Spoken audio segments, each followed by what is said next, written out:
ก็สิเว้าความในเรียกว่าความในใจของพระโพธิสัตว์คือพระพุทธเจ้าเฮานี่แหละคือตลอดชีวิตเอาศาสตร์ที่เพิ่นเกิดนี่แหละมานี่คือเพิ่นมีความรักพ่อแม่ลุงป้าน้าอาเบิดทุกคนบ่มีความรังเกียจไผเด้นางมังคราซึ่งแกล้งเพิ่นมาตลอดนี่เพิ่นก็มีความรักเสมอกันนางมังคราซึ่งเป็นอาเพิ่นนั่นแหละจังบ่ล่ะซั่น แม้กระทั่งเทวทัตจังซี่เพิ่นก็มีความรักเสมอกันกับทุกๆคนนั่นแหละกับน้องๆเพิ่นแต่เพิ่นก็เฝ้าคุณคิดอยู่เสมอคอยหยังเพิ่นมีความคิดถึงพระมารดาพุทธมารดาตัวจริงหมายถึงนั่งไม่ใช่สิริมหามายาเพิ่นก็จำหน้าได้อยู่ดอกเพราะว่าบ่แม่นคนธรรมดาเนาะแต่ว่าเพิ่นรู้สึกว่าบุคคลอันเป็นที่รักของเราคนหนึ่งก็ได้ตายจากไปแล้วหมายถึงพุทธมารดาแห่งเราคือพระนั่งสิริมหามายานั่นเองบุคคลอันเป็นที่รักที่เหลือแต่พุทธบิดาบัดคือพอแต่เพิ่นก็เห็นเขาทำศึกสงครามต่างๆสารพัดอย่างว่าประสบการณ์ในการไปเรียนในสำนักกัตตกศิลาอย่างต่างๆนั่นแหละแต่เรียนมาก็มีความรักผูกพันเป็นห่วงกับหมู่พวกที่ไปเรียนในสำนักที่สาปาโมกเดียวกันนั่นสิแหละ เบิ่นบ่เคยรังเกียจไผเด้ฮักเบิดทุกคนเลยหมู่แม่นสิว่าเป็นเฮาอาจสิฟังศึกษาบ่ทันได้เต็มที่ว่าสิเป็นพันธุระเสนาบดีนี่ก็เป็นเพื่อนรักว่าสิเป็นพระเจ้าประเสนนี่ก็เป็นเพื่อนรักพระเจ้าอุเทนนี่ก็เป็นเพื่อนรักกันว่าตัวเพิ่นเองอีกแต่ก็ในอีกหลายๆเมืองรักหมดเป็นห่วงใยหมดนะแบบนี้ แล้วก็การต่อสู้ต่างๆในการปกปักรักษาบ้านเมืองตลอดทั้งการแย่งชิงแย่งชิงที่อยู่อาศัยแย่งชิงอาหารแย่งชิงทั้งหลายนี่เพิ่นก็เห็นแล้วว่าเกิดจากสิ่งอันเป็นที่รักเพิ่นสิรวบความในใจมาเกิดจากสิ่งอันเป็นที่รักคนเฮาแสวงหาทรัพย์สมบัติก็เพื่อบุคคลอันเป็นที่รักได้อยู่ดีกินดีได้มีความสุขมีความสบายมีอำนาจต่างๆกับบุคคลอันเป็นที่รักนั่นแหละความที่เพิ่นสั่งสมสิ่งเหล่านี้เข้ามามันมาสมอยู่ในใจจนถึงตามพอเพิ่นนี่บ่ค่อยให้ออกไปเที่ยวเด้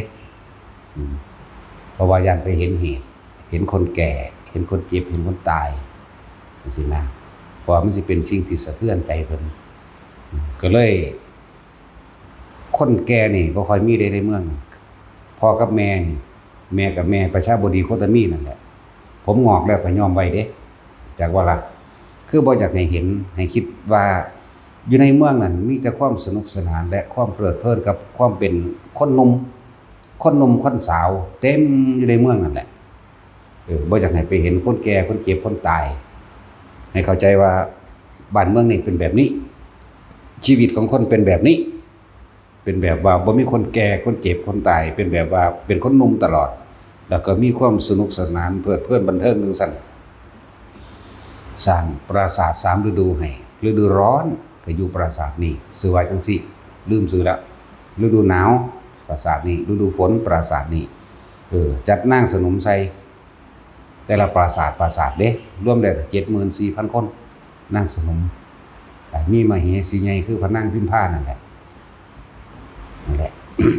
แต่ความที่สุมคำถามในหัวใจเพิ่นกับหลายๆอย่างที่เพิ่นสั่งสมไว้ในบุคคลอันเป็นที่รักแต่เพิ่นก็แอบออกนี้ไปเที่ยวจนได้ไปกับนายชนะกมาก็ไปเห็นด้วยความที่ว่าเพิ่นบ่เคยเห็นคนแก่ด้วยความที่ว่าเพิ่นบ่เคยเห็นคนเจ็บและคนตายเข้าใจว่าล่ะกับฤาษี ไปตามทางพอดีไปเห็นคนเฒ่าคนหนึ่งนางหลังของงอกของเพิ่นบ่เคยเห็นแม่นบ่เคยเห็นคนเฒ่าบ่เคยเห็นคนแก่คนชราขนาดนั้นหลังค่อมๆซักไม่เท่าไปผมงอกบ่เคยเห็นถามฉันนะอันนั้นเป็นหยังอันนั้นเป็นคนเฒ่าคนแก่คนชราพวกเฮาก็สิเป็นคือกันบ่เป็นคือกันพระเจ้าค่ะพวกเฮาก็หนีคนนี้บ่ได้ดอกในเมืองเฮาคือมีแต่คนผมดกผมดำมีแต่คนหนุ่มคนสาวอันนี้มันมาจากไหนเฮาก็สิเป็นคือเขาอยู่บ่เป็นแล้วบัดนี้ก็ไปเห็นคนป่วยบ่ล่ะอีกคนหนึ่งนอนสั่นเท่าอยู่เขาก็นอนแก่ขี้เกียจเหี่ยวอยู่นั่นแหละอันนี้เป็นหยังอันนี้คนป่วยเขาเอิ้นคนป่วยทุกคนเกิดมาก็สิป่วยแบบนี้บ่ป่วยแบบนี้แล้วเพิ่นถามย้อนหลังว่าฉันนะเธอเคยเห็นคนป่วยในเมืองเฮาอยู่เห็นเฮาคือบ่เคยเห็นจักเทื่อนั่นคำถามเพิ่นเพราะว่าพ่อนั่นฮักหลายฮักลูกหลายก็เลยบ่อยากให้ลูกเห็นภาพที่มันสะเทือนใจหรือสยดสยองอยากให้มีเรื่องความสนุกสนานลื่นเริงบันเทิง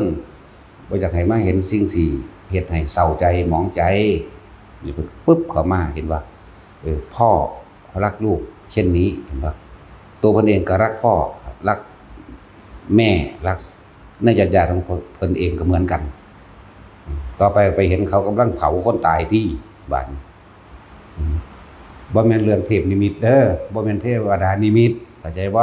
เพิ่นไปเห็นของเพิ่นเองเพิ่นแอบออกไปครั้งที่1ครั้งที่2ครั้งที่3ออกแอบออกไปครั้งออกไป3เทื่อครั้งที่3นี่เห็นคนกำลังเห็นคนตายเขากำลังสิเผาบาดสิเดินทางกลับมากันเห็นฤาษีผู้นึงนั่งสงบเย็นเข้าฌานอยู่ในห้องไม้นั่นแหละแล้วเพิ่นจึงหาคำตอบคำถามอย่างของเพิ่นเองหาคิดจังได๋บ่ออกแล้วกลับเข้ามา จนถึงที่สุดพระนางพิมพาออกลูกออกพระราหุลเพิ่นก็ลำพึงในตัวเองแหละบิดาของเราเราก็รักมากแต่บิดาของเราอาจสามารถที่จะป้องกันภัยอันตรายอย่างอื่นให้ได้เราอาจหาสิ่งที่มาบำรุงบำเรอทำให้เกิดความสุขให้ได้แต่เราไม่อาจสามารถป้องกันความแก่ความเจ็บความตายให้กับบุคคลที่เรารักได้คือบิดาของเราแม้มารดาของเราเพิ่นลำพึงในใจเพิ่นจักว่าออกจากท้องของอันแม่มาเฮาได้กินนมเพียงแค่7วันมารดาของเราก็ได้จากเราไปแล้วซึ่งตอนนั้นเราไม่รู้ว่าความตายเป็นเช่นไรนั่นเป็นบุคคลที่เรารักถ้าเราห้ามความตายให้กับมารดาของเราได้เราจะห้ามแล้วบ่ล่ะ ต่อมาไล่มา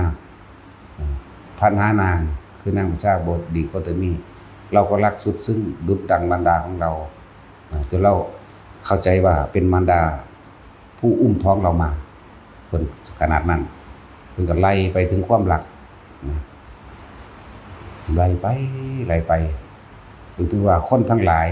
แข่งแย่งชิงดีชิงเด่นชิงความสุขชิงความร่ำชิงความรวยชิงเอาสิ่งที่ยังไม่มีให้เกิดมียังไม่เป็นให้เกิดเป็นเพราะความรักแต่ก็เพื่อบุคคลอันเป็นที่รักแต่บ่มีใครสามารถที่จะห้ามบุคคลอันเป็นที่รักให้แก่ได้ต้องแก่เป็นธรรมดาห้ามบุคคลอันเป็นที่รักให้เจ็บป่วยได้ต้องเจ็บป่วยเป็นธรรมดาห้ามบุคคลอันเป็นที่รักให้ตายได้ห้ามบ่ได้มีความตายเป็นธรรมดาเหมือนวันนี้คือเพิ่นเห็นพระราหุลออกมือเดียวนึงเด้จักบ่ล่ะเหมือนวันนี้ว่าแม่พิมพานี่เราก็รักมากเป็นที่สุดของหัวใจของเฮาเองเลยแต่เราก็ไม่อาจสามารถที่จะห้ามพิมพา เจ็บป่วยชราและตายได้เห็นบ่เรียกว่าแม้พระราหุลนี่อันเป็นดุจดั่งแก้วตาดวงใจของเราแม้ชีวิตเราก็ให้ได้ตายแทนเราก็ให้ได้แม้พระนางพิมพาเราก็ให้ชีวิตแก่เธอได้แม้บิดาของเราก็ให้ชีวิตแก่เธอได้เพิ่นก็ไล่ไป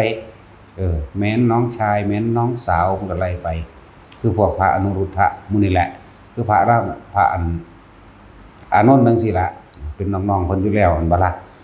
เราอาจสามารถให้ชีวิตเขาได้ถ้าแลกกันได้ในความตายให้ได้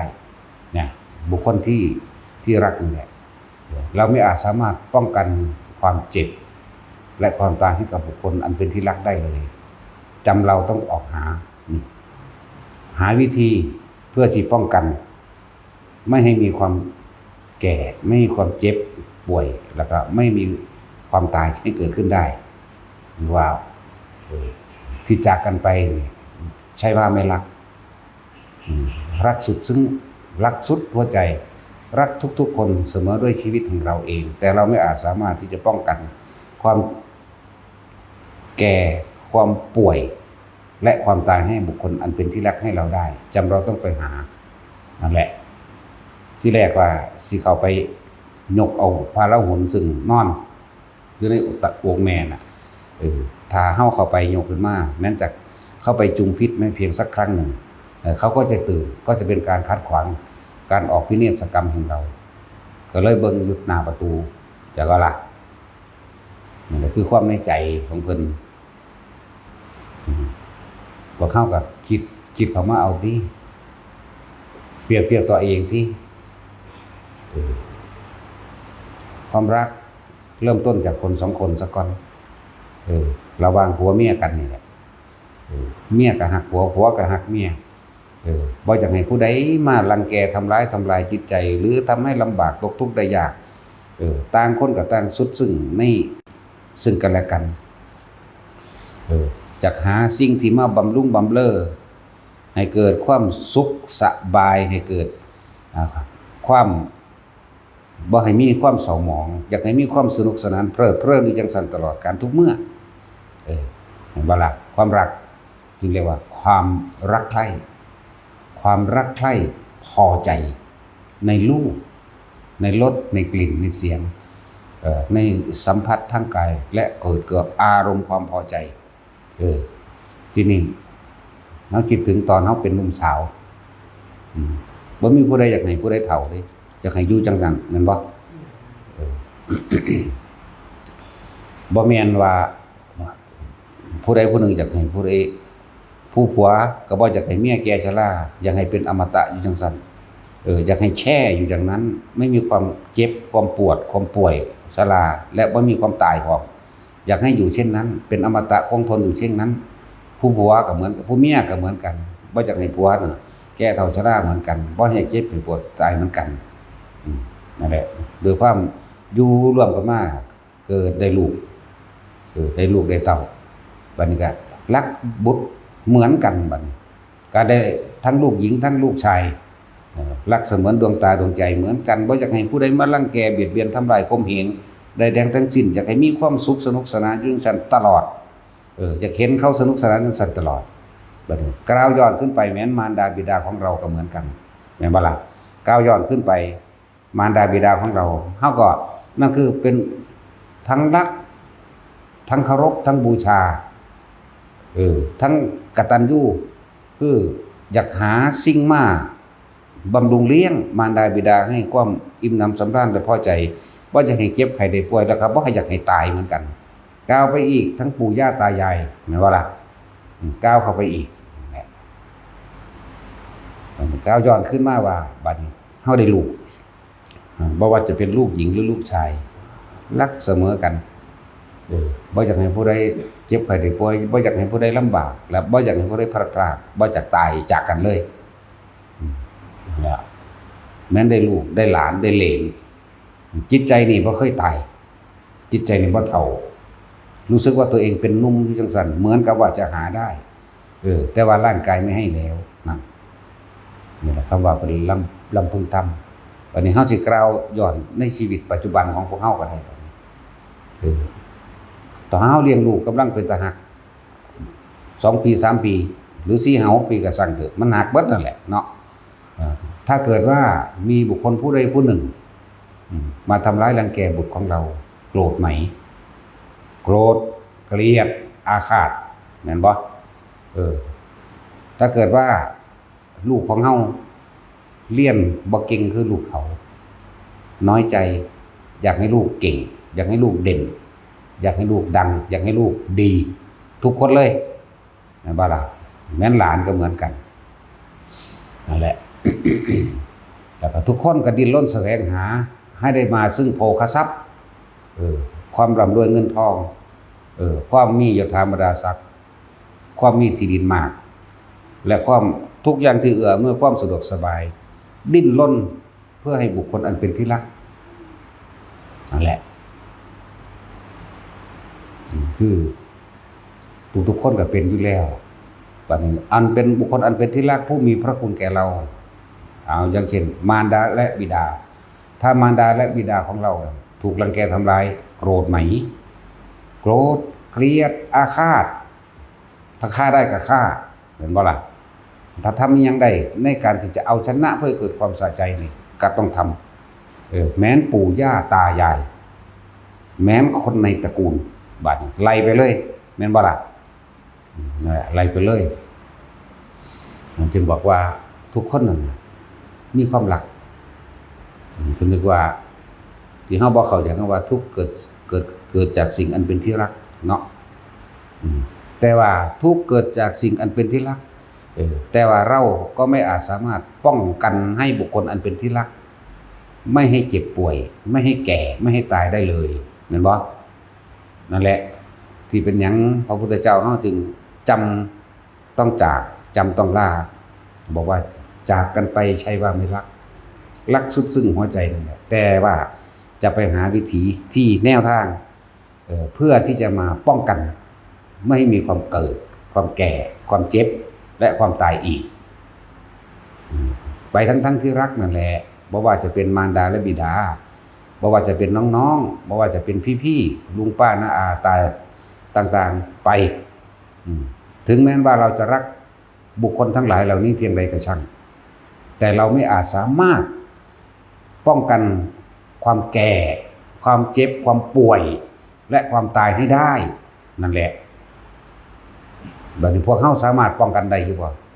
ผู้ใดบ่อยากให้ลูกเจ้าของป่วย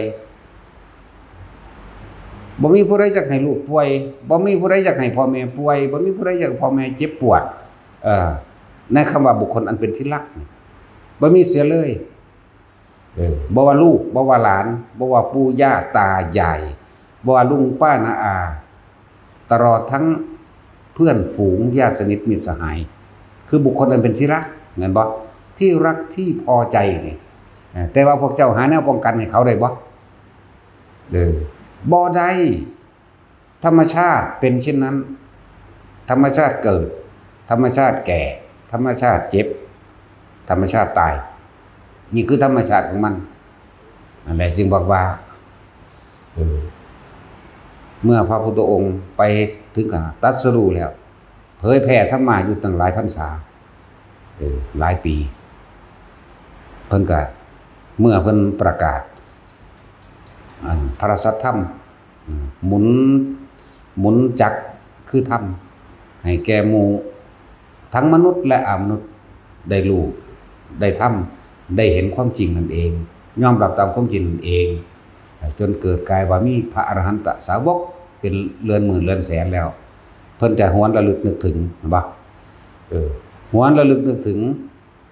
งไผนึกถึงนางพิมพากับลูกนั่นแหละบุคคลนั้นเป็นที่รักตะกี้เพิ่นบ่ทันได้มีญาณอย่างสากอย่างมากบัดนี้เพิ่นมีแล้วเรียกว่าสำเร็จพระสัมพันยุตญาณแล้วเพิ่นจึงระลึกย้อนหลังขึ้นไปตลอด4อสงไขยแสนกับนั่นพระนางสุมิตราคือพิมพาของเรานี่รักกันมาตลอดหวงกันมาตลอดแต่ว่าก็ถูกพิษแห่งความรักทำร้ายทำเราให้พัดพรากจากกันมาตลอดรู้จักว่าพิษแห่งความรักความโลภก็เป็นพิษแห่งความรักความโกรธก็เป็นพิษแห่งความรักความหลงก็เป็นพิษแห่งความรัก เพราะว่าบ่มีผู้ใดอยากให้บุคคลอันเป็นที่รักตกทุกข์ได้ยากลำบากเหมือนว่า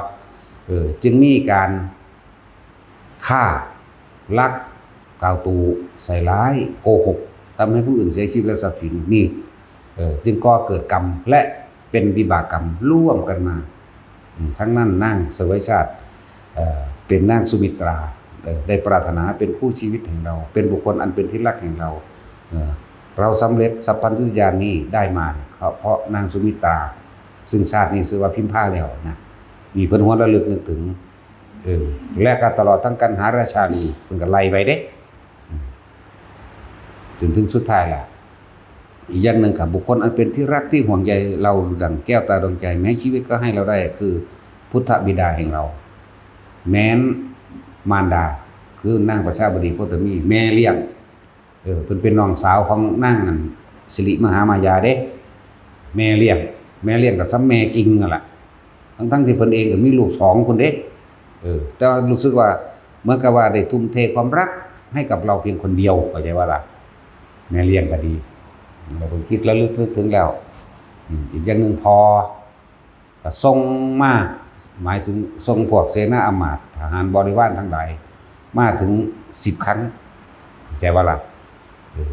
ในตำราทรงมาทีละพันบวชเบิดเป็นอรหันต์เบิดครั้งที่1,100บวชครั้งที่2,100บวชจนถึงครั้งที่10ทรงการุทายีอมาตย์ซึ่งเป็นหมู่เล่นดินเล่นทรายมาน้ำกันเป็นที่ไว้ใจที่สุดของพ่อใหญ่สุโธทนะท่านต้องนำบุตรของเรามาให้ได้แต่เราไม่เห็นบุตรของเราในครั้งนี้เราจำเป็นต้องตายแน่ๆเราจะว่าละจังสั้นตัวนั่นแหละ แต่ว่าการุทายีอมาตย์ก็บอกว่าถ้าข้าพเจ้าจะขอบวชในศาสนาของพระองค์จะได้ไหมนะได้แต่ว่าท่านต้องนำบุตรของเรามาให้ได้นั่นแหละเป็นครั้งที่10พอดีเลยบอกตามตำราก็คือ10,000องค์นี่คือเฉพาะเมืองกบิลพัสดุนี่แล้วอื่นๆอีกเด้แหละถึงว่าเป็นมีเลื่อนมือเลื่อนแสนที่ติดตามเสด็จกลับไปเพื่ออย่างก็เพื่อที่จะเอาความเป็นอมตะคืนสู่บุคคลอันเป็นที่รักนางพิมพาเป็นที่1นั่นแหละนางพิมพาเป็นที่1พอความรักใคร่นี่เกิดขึ้นจากบุคคล2 คนเสียก่อนนั่นแหละมันหาต้นบ่ได้หาปลายบ่มีหรอกเฮาจำต้องบอกแบบนี้เข้าใจว่าล่ะเกิดขึ้นจากบุคคลอันเป็นที่รักเลยกลับไป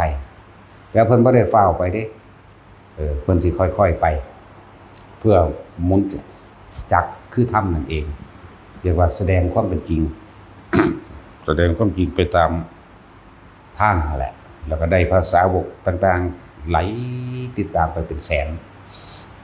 นั่นแหละจังว่า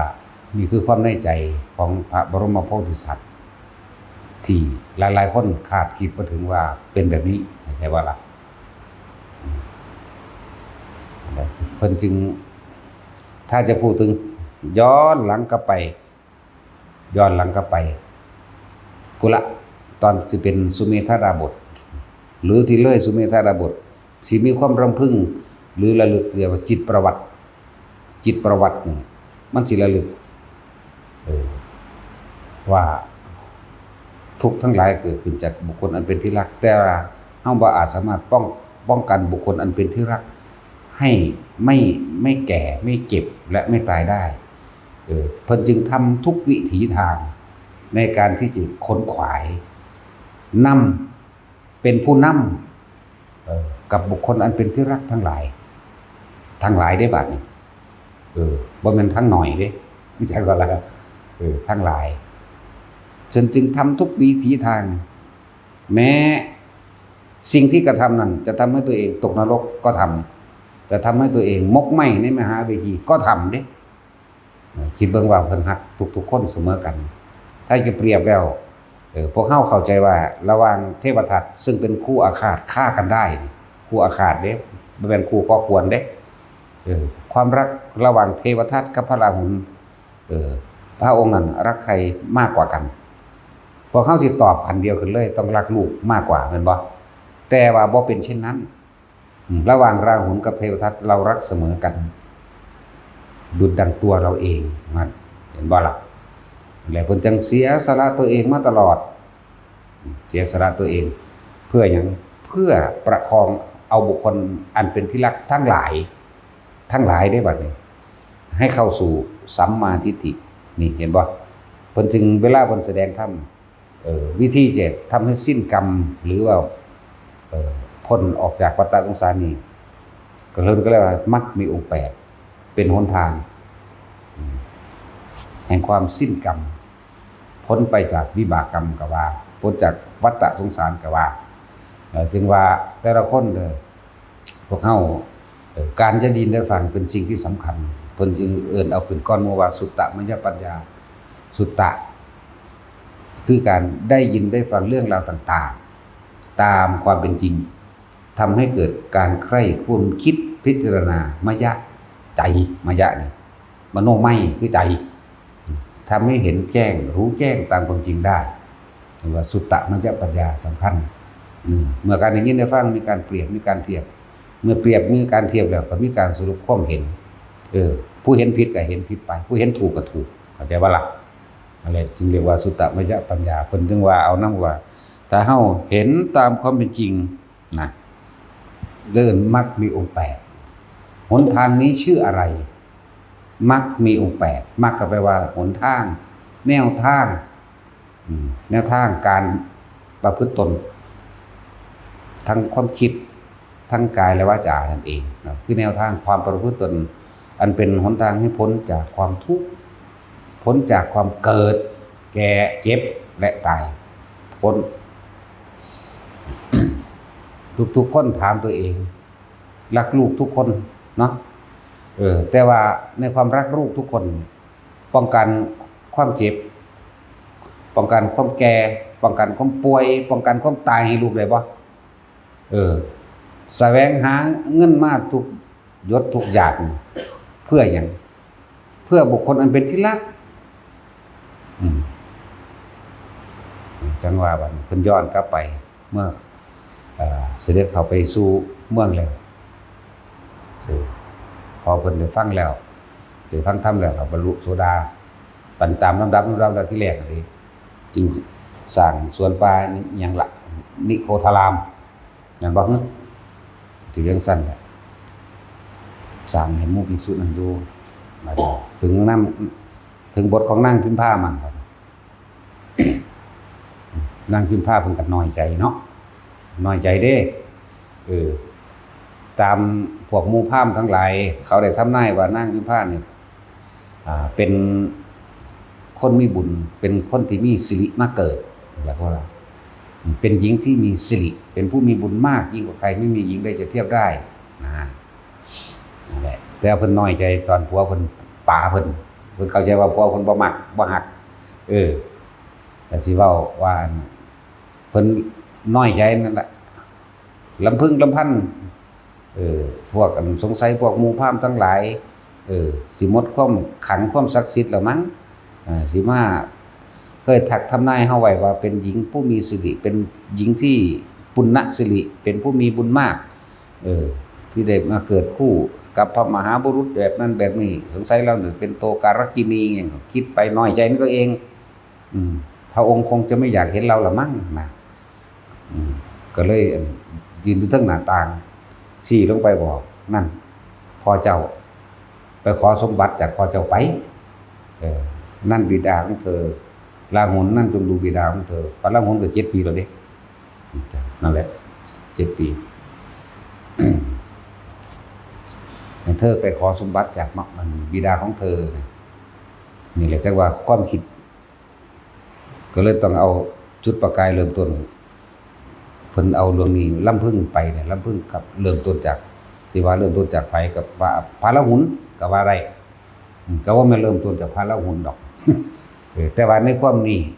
เริ่มต้นเรื่องลูกหรือเอาพระราหุลนั่นแหละเป็นจุดเริ่มต้นว่าบุคคลอันเป็นที่รักที่เพิ่นว่าปุถุชนคนทั้งหลายความรักใดจะยิ่งใหญ่เท่ากับการรักบุตรและสามีและภรรยาเห็นบ่มีหยังสิยิ่งใหญ่เท่ากับบุตรและสามีภรรยา พระละหุนไปขอบอกว่าพระมารดาบอกมาขอสมบัติจากท่านพ่อเพิ่นลึกเข้าไปเลยขึ้นชื่อว่าความรักของคนทั้งหลายที่จะไม่รักบุตรรักภรรยาเนี่ยไม่มีเลยรักใดจะเสมอด้วยรักบุตรความตายใดความเสียสละใดไม่ว่าดวงตาหัวใจตลอดทั้งร่างกายชีวิตนี้ที่จะไม่อุทิศให้ลูกได้ไม่มีเพราะว่าสมบัติทั้งหลายเหล่านี้ซึ่งเป็นโลกิยะสมบัตินำทุกข์มาให้สมบัติทั้งหลายเหล่านี้ไม่สมควรแก่ราหุลเพราะราหุลได้เสียสละแก่เราตถาคตเนี่ยตลอดการอันยาวนานหาประมาณไม่ได้จำเราต้องให้อริยสมบัติอันเป็นอมตะที่ไม่ตายอีกนั่นแหละนี่เป็นวิธีป้องกันความเกิดความแก่ความเจ็บและความตายทุกคนผู้ใดเป็นพ่อเป็นแม่ก็ดีหรือผู้ใดเป็นลูกก็สร้างต้องการสนองคุณให้กับมารดาบิดาปู่ย่าตายายครูบาอาจารย์จงนำธรรมะนี่แหละไปสนองคุณไปให้ความกตัญญูก็คือธรรมะนั่นแหละพยายามที่จะเอาธรรมะให้นี่แหละจังหวะจึงจะเป็นการแทนความรักที่ความรักความเคารพที่มีคุณอันสูงสุดประเสริฐสุดเลยว่าเขาเน้นธรรมะส่วนเพิ่นสิได้หรือบ่ได้นั้นก็ต่างหากอาจจะว่าหลักส่วนโลกิยะสมบัติว่าจะเป็นทรัพย์สินเงินทองยศถาบรรดาศักดิ์มีความเสื่อมเป็นธรรมดาแล้วก็ยศถาบรรดาศักดิ์ทั้งหลายแหล่ดีไม่ดีถ้านำไปใช้ในทางที่เบียดเบียนทำลายทำให้ตนเองตกต่ำลงสู่มหาเวจีนรกอย่างสั้นเหมือนกันกับบุคคลอันเป็นที่รักอันเป็นบุตรจากบ้านนี้อันเป็นบุตรลูกบ่ว่าจะเป็นลูกหญิงหรือลูกชายก็ช่างถ้าจึงเอาพยายามนำสิ่งที่ประเสริฐสุดอันเป็นอริยสมบัติป้องกันคือว่าเอาเป็นเครื่องแทนความรักที่เฮามีกับลูกหญิงลูกชายนี่แหละคือพยายามขนขวายธรรมะให้นั่นแหละจึงจะเฮ็ดให้เขานั้นบ่เจ็บบ่ปวดบ่ป่วยบ่ตายอีกนี่คือว่าล่ะถ้าเขาทำได้เด้นั่นแหละจังว่าหลายๆอย่างที่พวกเฮาบ่ทันได้เข้าใจมีวิธีใดที่จะแนะนำมารดาและบิดาปู่ย่าตายายครูบาอาจารย์ตลอดทั้งผู้มีพระคุณญาติสนิทมิตรสหายทั้งใดก็ช่างหมู่พวกคุณฝูงเล็กหรือน้องๆบุคคลอันเป็นที่รักที่พอใจซึ่งกันและกันแนะนำคือเฮาให้สิ่งที่มีค่าสูงสุดคือทำสิ่งใดที่มีค่าสูงสุดในโลกนี้บ่มีสำหรับเฮาได้เว้าเรื่องตัวเองบัดธรรมะเท่านั้นมีค่าสูงสุดเฮาจึงเอาสิ่งที่มีค่าสูงสุดให้กับทุกคนเพราะทุกๆคนเป็นบุคคลอันเป็นที่เรารักทั้งหมดบ่ว่าทั้งมนุษย์และอมนุษย์หมาเฮาก็ฮักงัวควายเฮาก็ฮักตะกี้เฮาฮักตัวเฮาเองมาจากว่าล่ะที่เฮาฆ่าเขาที่เฮาไปหาเขามาฆ่ากินอยู่หามาบำรุงบำเรอตัณหาอุปทานของเจ้าของเองหาปูหาปลามาคงมาฆ่ามาขายก็ยังก็เพื่อบุคคลนั้นเป็นที่รักได้อยู่ดีกินดีนั่นแหละแล้วบุตรและภรรยาเหมือนบ่ซั่นผู้หญิงก็เหมือนกันสามีและลูกเหมือนกันไม่ต่างกันตัณหาเดียวกันจึงบอกว่าเอาสิ่งที่มีคุณค่าสูงสุดให้กับผัวกับเมียซะให้กับลูกซะให้กับพ่อกับแม่ปู่ย่าตายายเฮาให้ญาติตระกูลของเฮาหรือทั่วโลกก็ว่าไปที่เพิ่นว่าที่ใดที่มีรักที่นั่นมีทุกข์ย่อมเกิดแก่กับบุคคลอันเป็นที่รักเมื่อเธอรักกับสิ่งใดเธอจะทุกข์กับสิ่งนั้นนั่นว่าล่ะอย่างสั้นละแต่ถ้ารักจะต้องเอาสิ่งที่ประเสริฐสูงสุดให้เขาพยายามใส่กุศโลบายต่างๆในการชักจูงชักชวนชักนำทำให้เกิดศรัทธานั่นแหละอริยทรัพย์เห็นปะศรัทธาเห็นปะล่ะจาคะศีลสุตตะ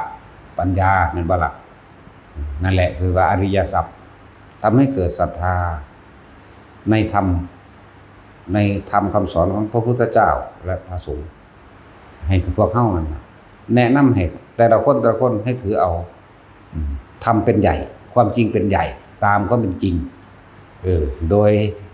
การที่เฝ้าหรือศึกษาได้ยินได้ฟังคำสอนของพระพุทธเจ้าพระพุทธเจ้าบ่อยู่แล้วหมายถึงร่างกายแต่ว่าพระธรรมอยู่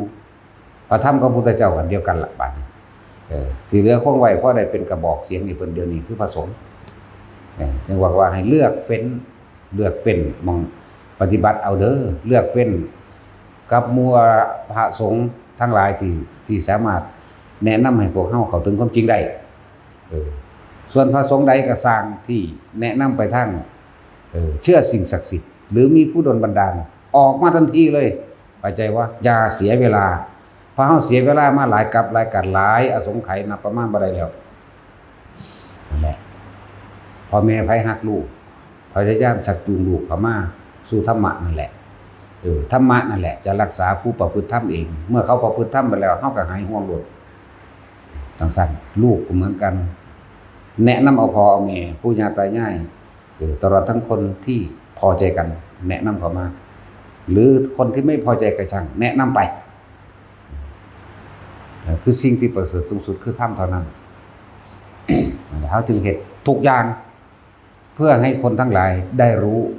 ธรรมเห็นธรรมตามความเป็นจริงทุกอย่างที่พาเฮ็ดอยู่เดี๋ยวนี้ล่ะก็เพื่อสิให้รู้ธรรมเห็นธรรมตามความเป็นจริงก็เพื่อที่จะให้สละ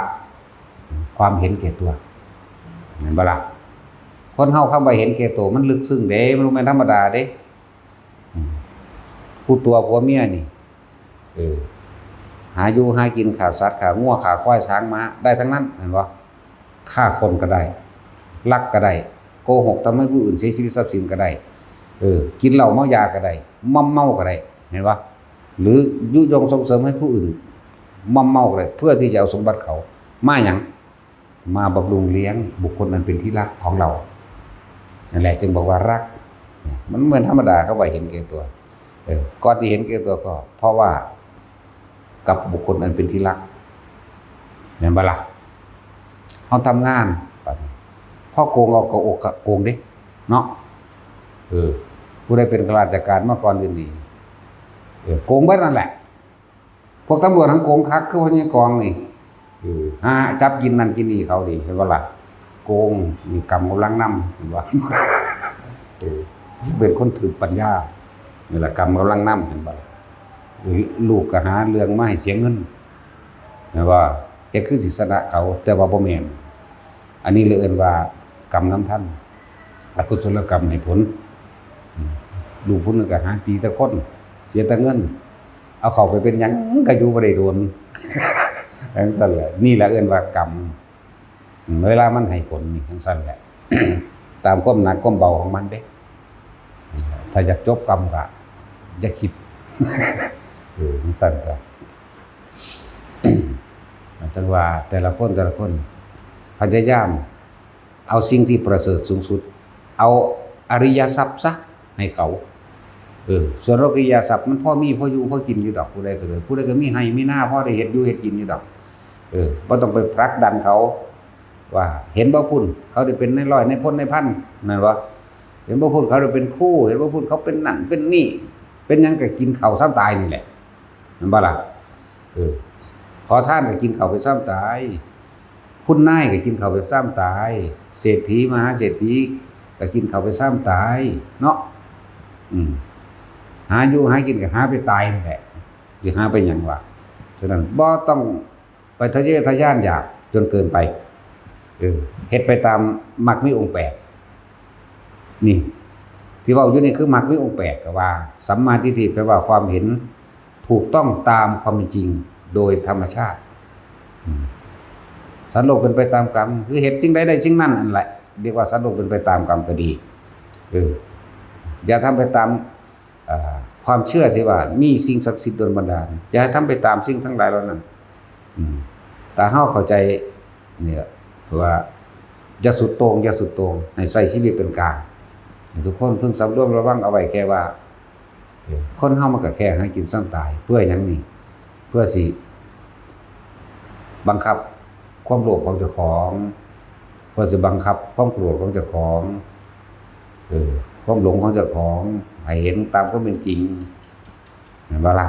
มันก็ตัวเราเบาบางลงมาข่มใจของมันได้ข่มความรู้สึกเวลาโกรธเวลาเกลียดมันบ่ล่ะข่มความรู้สึกต่างๆเวลามันโลภมันสิขาวมันสิลักเอามันสิโกงเอามันบ่ล่ะข่มออกมานี่เพราะสิ่งที่เรากระทำทั้งหมด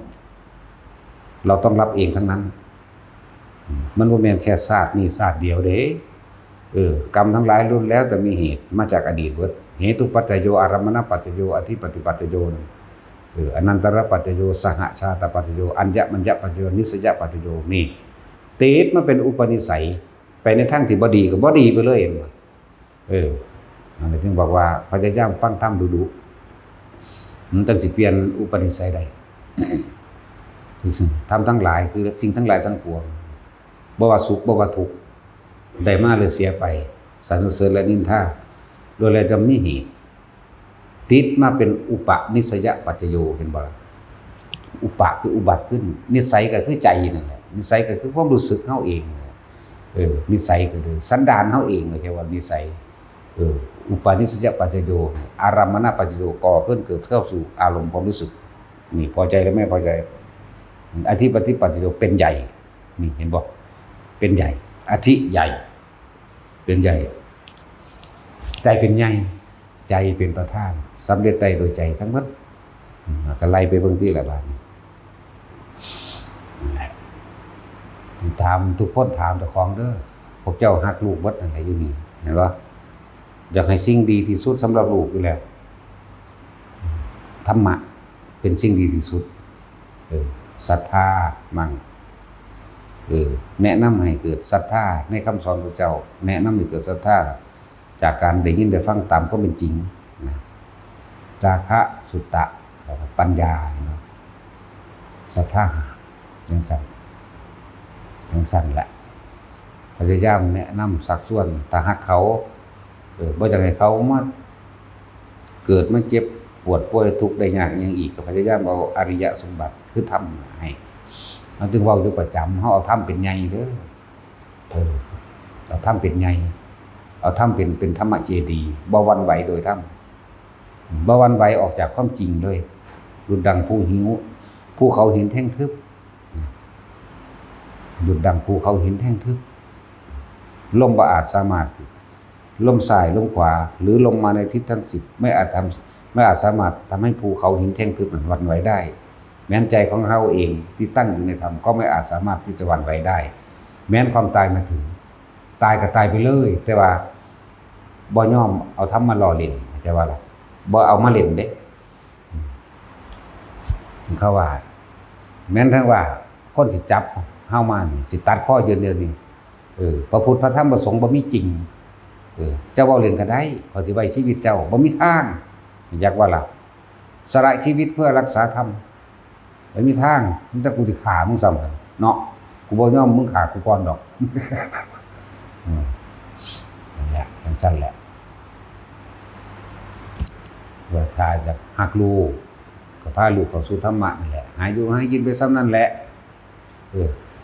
ขอท่านกับขอท่านกินไปซ้ำตายเด้เศรษฐีมันกับเศรษฐีกินไปตายนั่นแหละบ่เกินกันดอกหน้าเพราะธรรมชาติเป็นสิ่งเดียวกันต้นไม้ภูเขาสายน้ำดินฟ้าอากาศแล้ววัตถุธาตุต่างๆบ่ว่าสิเป็นหยังก็แล้วแต่สุดท้ายไม่จีรังยั่งยืนจะหมุนเข้าสู่เดินทางเข้าสู่ความแตกดับเป็นธรรมดาทุกสิ่งอย่างตาเหมือนกันเบิดเลยมันเป็นของมันอย่างนั้นที่จะเป็นอย่างอื่นไม่มีที่จะเกิดแล้วไม่ป่วยที่จะเกิดแล้วไม่เจ็บที่จะเกิดแล้วไม่ตายไม่มีขึ้นอยู่กับความยืนยาวของมันเท่านั้นเองคือโลกนี้เกิดโลกนี้ก็ต้องตายแม่นบ่ล่ะในอาคัตยสูตรเรียกว่าต้นกับแห่งการกำเนิดโลกนะสั้นๆแล้วมันเกิดมาแล้วอันตทานตรกับโลกนี่ก็ต้องตายเหมือนกันเสื่อมสลายแตกดับเหมือนกันเนิ่นนานไปอีกหลายแสนปีไล่ไปที่หลายแสนปีเลยสิ้นสุดในยุคพระศิริยะเมตไตรโลกนี้ก็ตายแตกดับเหมือนกันแต่ว่าใจนี้ไม่ตายจิตนี้ไม่ตายเด้อพวกเจ้าข้างค่าสิ่งใดไว้ ในสิ่งอันเป็นที่รักเข้าใจว่านี่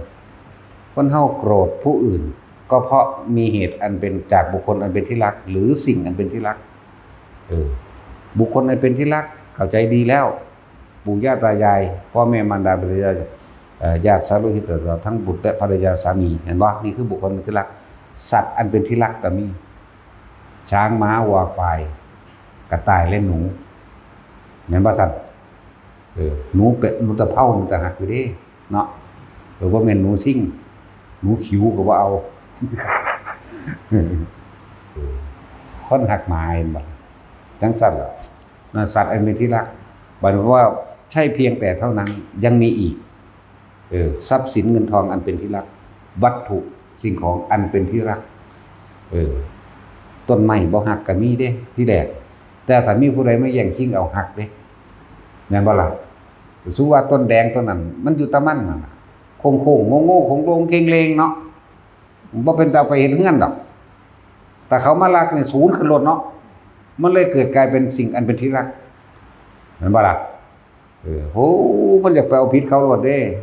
กูแพงก็ยังเนี่ยต้นไม้กูเหมือนกันกับที่เขาบอกว่าเบิดชีวิตของสูนี่เบิดชีวิตของแต่ละคนนี่สูไปฝากไว้ก็บอกคงป้อนั่นบ่มาเขียบหลอดหวงมาเขียบหลอดมะม่วงกระดันเนาะมึงฝากไว้ซ้ำนี่บอกถ้ามึงตายเท่านั้นนั่นแหละสิ่งนั้นแหละสิ่งไอ้ที่รักใคร่พอใจนั่นแหละเป็นเหตุจิตติดที่ไหน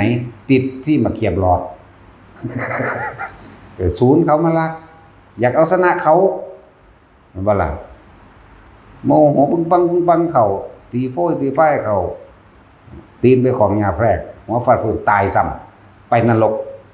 จังสั้นแล้วฝากไว้ก็มาเก็บหลอดเนาะเขามาฝนท่าฝีอยู่เห็นว่าสมัยโบราณบางคนก็ฝากไว้กับน้องไม้เนาะแต่ของดีบ่ได้ปลูกซ้ำปลามันก็เกิดขึ้นมาของมันเองเศร้าไปเศร้ามากก็เลยเป็นหน้าเจ้าของเนาะเสร็จแล้วบ่มียังเป็นของเจ้าของจักอย่างเด้อสิบอกให้แต่ร่างกายเจ้าของแท้ๆนี่รักที่สุดที่รักคือกายนี่มันก็ต้องป่วยห้ามบ่ให้มันป่วยแม้กายเจ้าของก็ดีเนาะอย่าแก่เด้อมึงอย่าแก่เด้อมึงอย่าป่วยเด้อนี่แล้วมึงก็อย่าตายเด้อไม่มีทางนั่นแล้วเอาออกจากกว้างก่อนมาหาแคบคือตะของเองเนี่ยมันตัวเองได้รักตัวเองซะก่อนตั้งแต่เกิดมาเป็นเด็กน้อยแม่นบ่ล่ะเฮารู้สึกว่าเฮาอยากโชว์พลังเนาะเวลาเฮาเล่นหยอกกันอุลตร้าแมนเห็นว่าซั่นพูดแหละไอ้มดแดงสกายคิกอยากอวดใส่หมู่ได้อยากเก่งกว่าหมู่ได้นั่นแหละว่าแต่ร่างกายเฮาสิ่งที่เฮาฮักคือร่างกายเฮาเองที่แรกใหญ่ขึ้นมาบัดจังมักผู้สาวจะประมักผู้อื่นอีกเด้แม่นบ่ล่ะ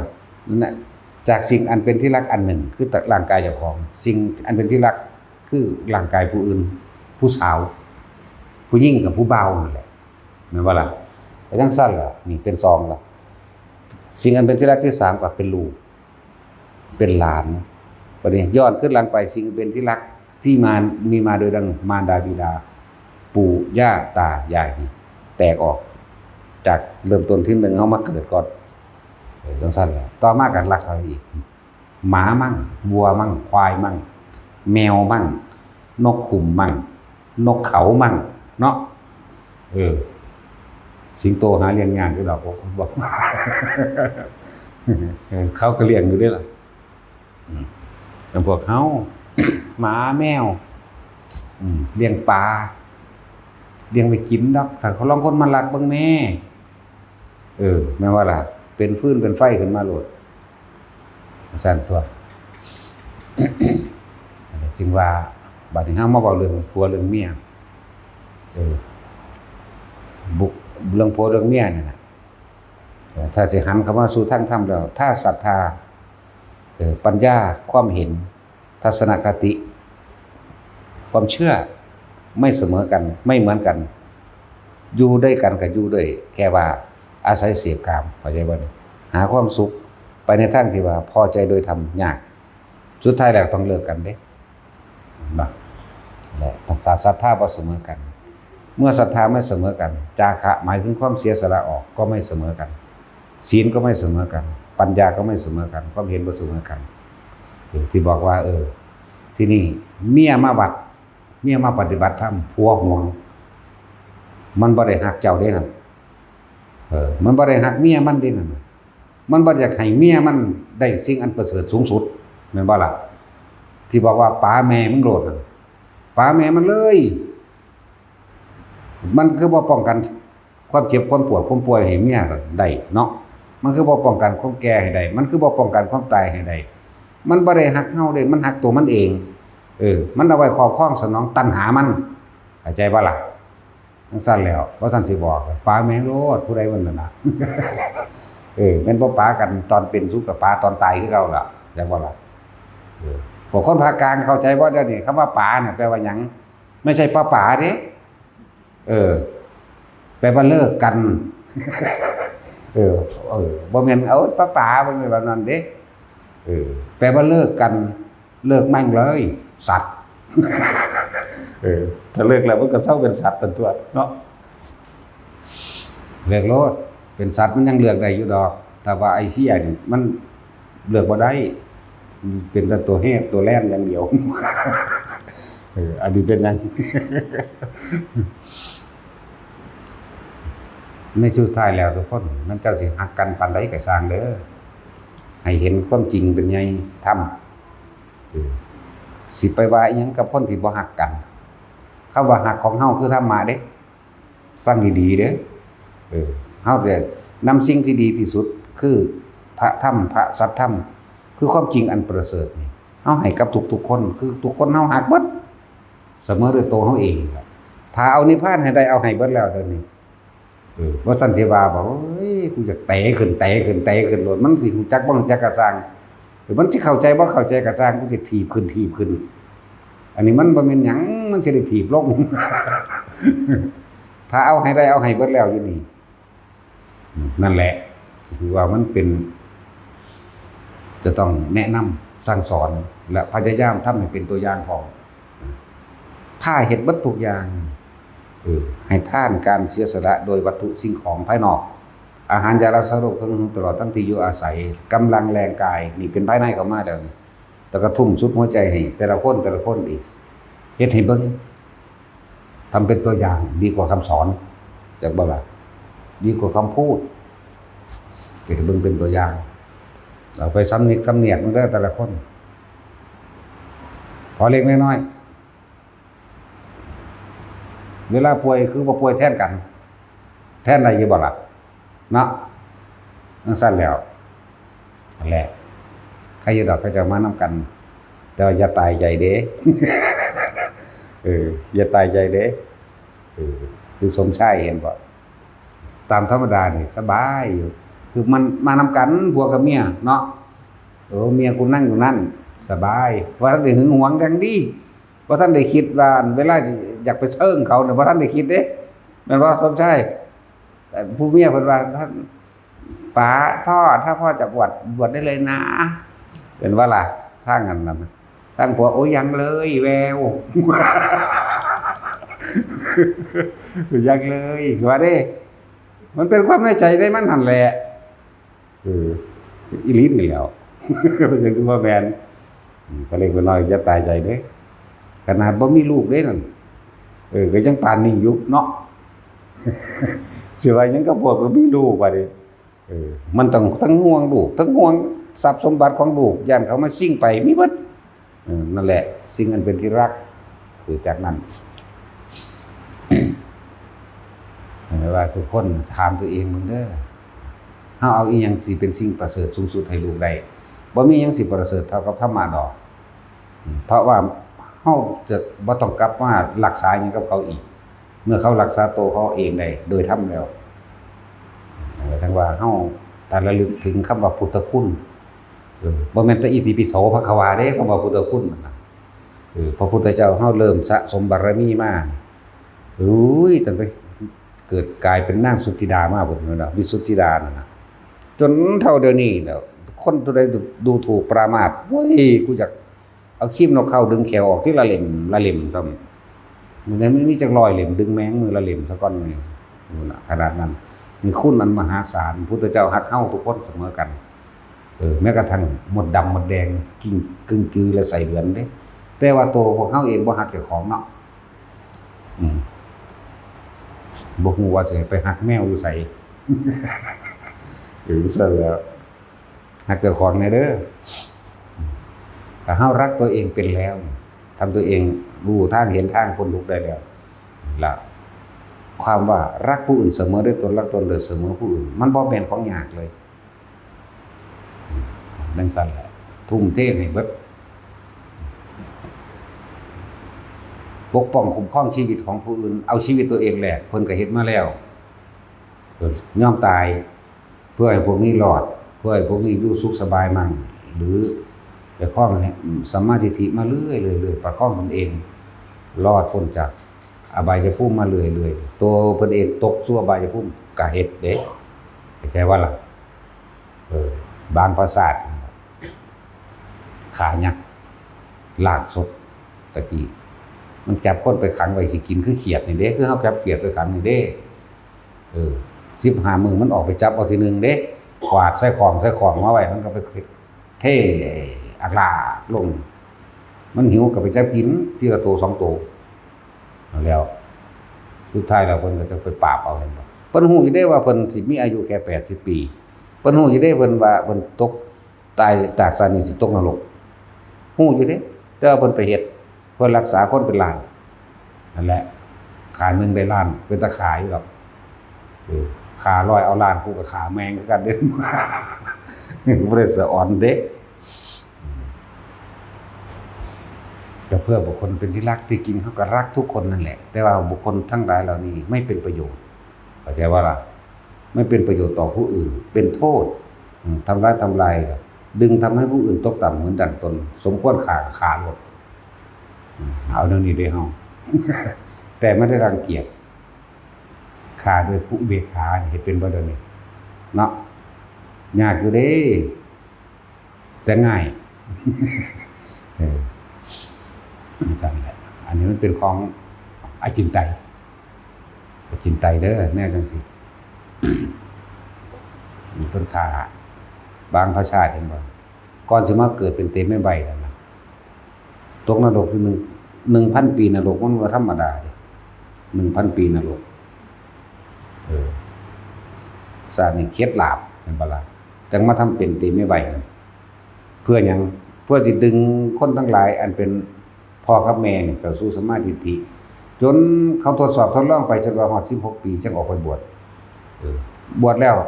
ประชาชนชาวเมือง2 เมือง 3 เมืองบวชนำเห็นบ่ล่ะจังซั่นแล้วตัวเองนั่น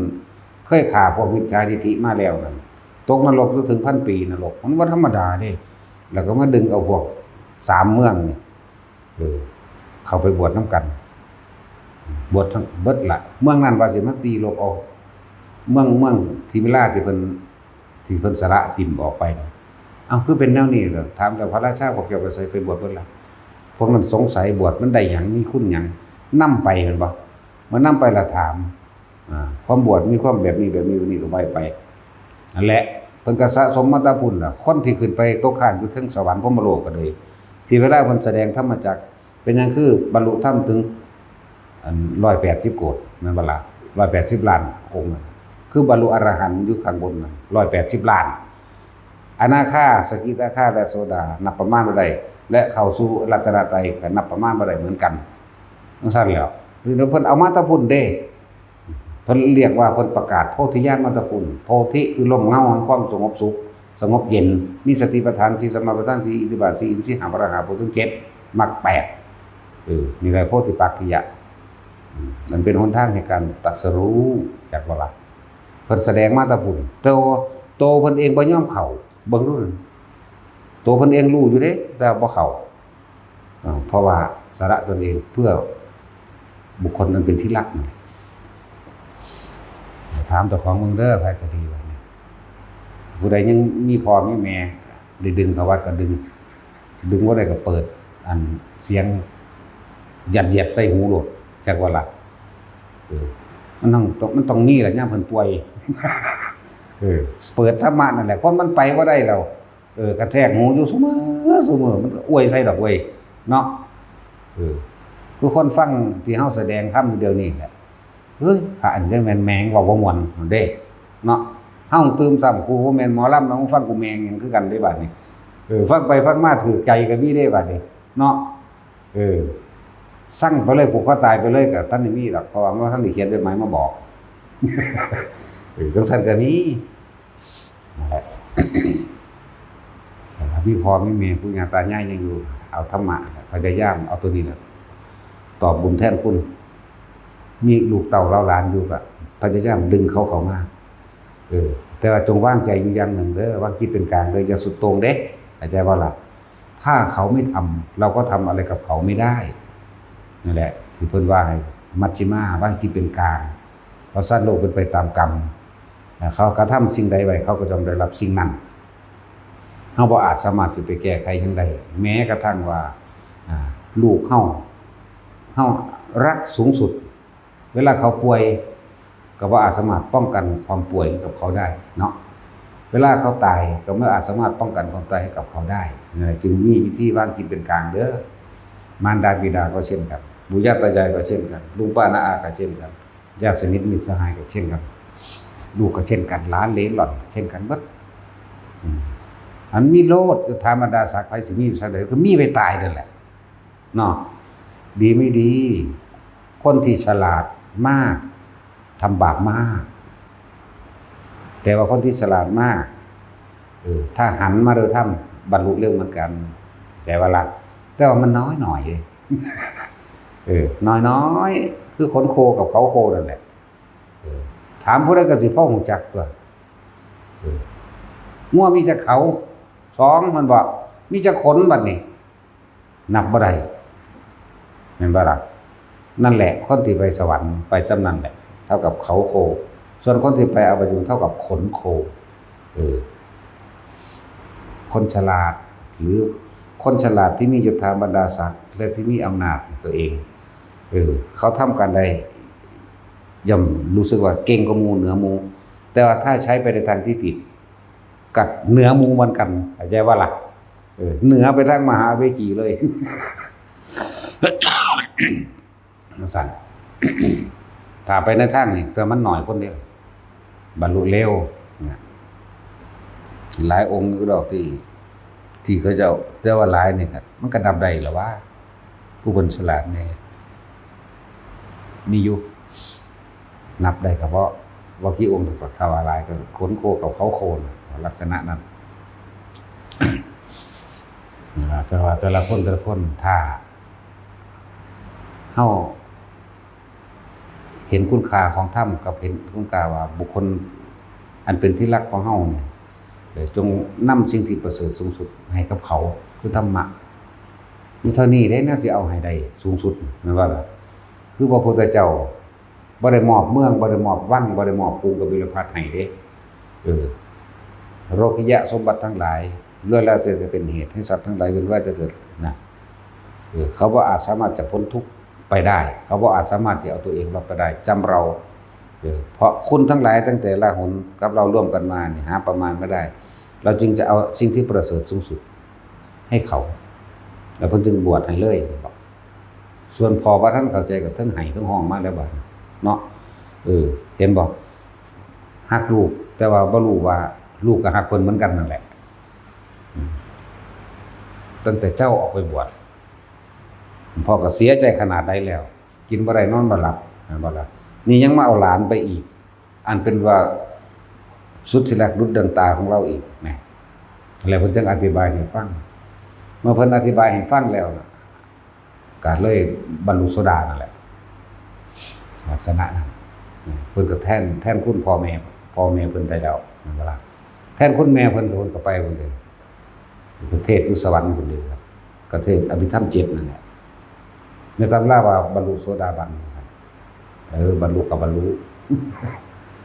แต่ว่าเพิ่นก็สิสิ้นสัตว์สุดท้ายไปเกิดเป็นแม่พระศิริยะเมตไตรกันนั่นแหละจึงเรียกว่าสิริมหามายาผู้มีความดีเป็นเครื่องหล่อรวมเข้าใจบ่นี่เพิ่นจึงว่าติดดีนี่ทิ่มยากเนาะ ติดดีลงดีนี่ทิมยากเด้อะไรเรื่องสั้น เข้าใจว่า คือจากเฮ็ดนั้นก็จากดีสูงสุดเรื่องสั้นเป็นเฮาเอาดีสูงสุดให้กับบุคคลอันเป็นที่รักของเฮาคือธรรมะแหละบ่มีหยังสิเกินนี้หรอกบ่มีหยังสิเลิศประเสริฐเท่ากับธรรมหรอกฉันรู้สึกว่าเฮานี่ย่อมแตกย่อมหักย่อมตายแต่ว่าไม่ยอมอ่อนโยนผลตามไม่มีทางตายอย่างเดียวอยากว่าล่ะเอาก็บ่มีผู้ใดบ่ตายเลยล่ะ เห็นบ่ก็สะอ้อนหาพ่อหาแม่มันบ่สายแนวสั่นยศถาบรรดาศักดิ์บ่ลาภยศสรรเสริญบ่คำสรรเสริญนินทาบ่หรือว่าสิให้คนมาเคารพนับถือบ่มันมีทางเข้าใจว่าตายอย่างเดียวพอจังได๋ก็ตายอยู่แล้วนี่แต่สิไปเงินไปงอมันหยังเสื่อมหลายแล้วนั่นเอาสมาทาน